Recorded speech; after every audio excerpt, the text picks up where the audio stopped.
Hey, it's Crystal from the Abundantly Blessed Homestead. I'm going to give the warning early today.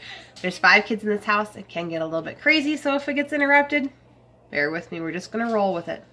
Today I'm going to show you how easy it is to make yogurt. Because a lot of people don't realize you can make yogurt, and it's really, really simple. There's a little bit of drama happening. Anyway, so today I'm going to show you how to do it.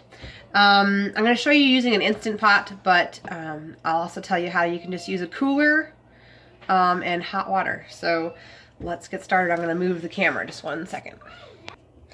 Okay, so to make homemade yogurt, you're going to need milk. I prefer using raw milk. If you want to know why raw milk is better for you, you can check out realmilk.com. I think it might be .org. I think it's .org. Realmilk.org.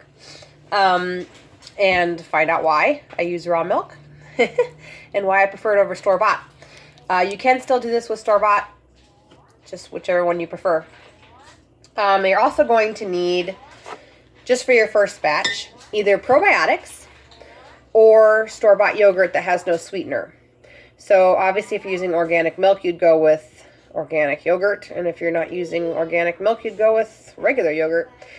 And then once you have your first batch, then you can do what I'm going to do today, which is use your leftover yogurt before you eat it all. You have to have some left.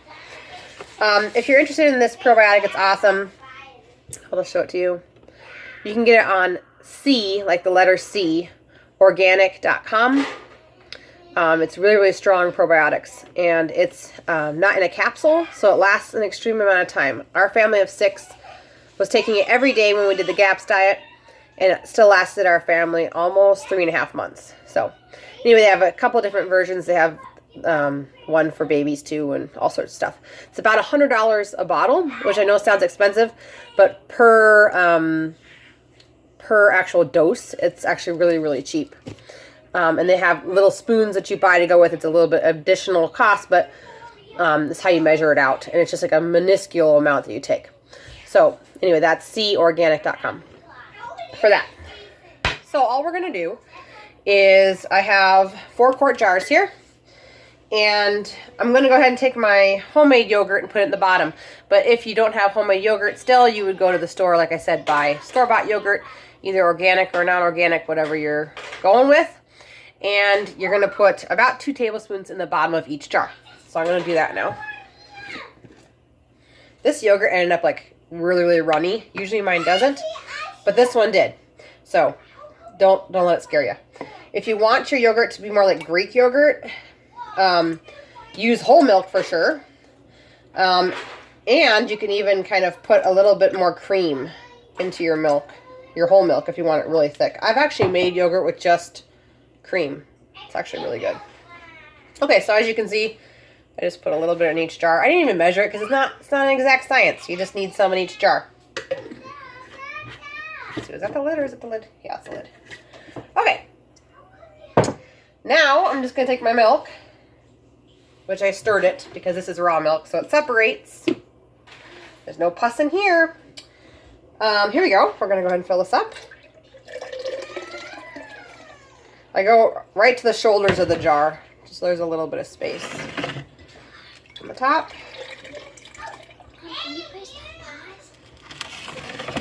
Cool. Okay, we're going to go ahead and do all 4 of them.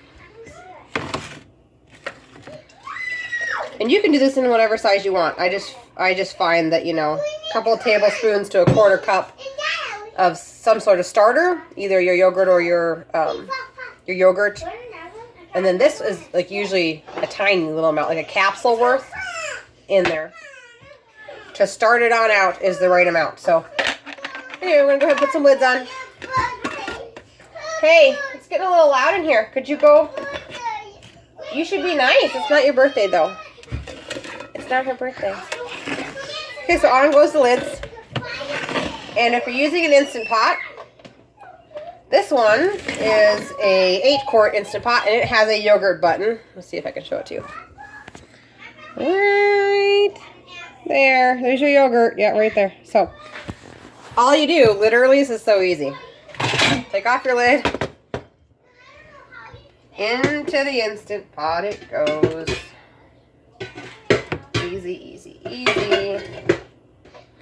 Okay, on goes the lid. Yogurt. That's it. And then I come back in 24 hours. It's timing it. And in 24 hours, it's gonna beep, and I've got yogurt.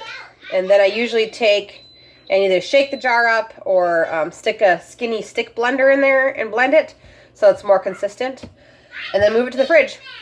You can add your sweeteners at that point if you want to use honey or sugar or whatever you want to use. And that's all there is to it. Now, if you don't have an Instant Pot, because not everybody does, you can do the same process we did. And instead of putting it inside the Instant Pot, you can put it in a cooler and leave space in that cooler to fill a jar or a jug with hot water. Not quite boiling, I mean, I guess you could. Hot water, and then I usually would wrap the jug in a towel and stick it in the middle of all the jars and then close the lid. And then, I want to say it was about every 6 hours, I had to swap that out for fresh water because you want it to stay warm in there. So it's a little bit more, work than just sticking it in here and walking away. But it does work, and I did it that way for years until I broke down and bought an Instant Pot. So that's how you make yogurt. That's all there is to it. And don't forget, after this load, you get down to your last jar, you save that jar so that you can put a little bit in the next batch.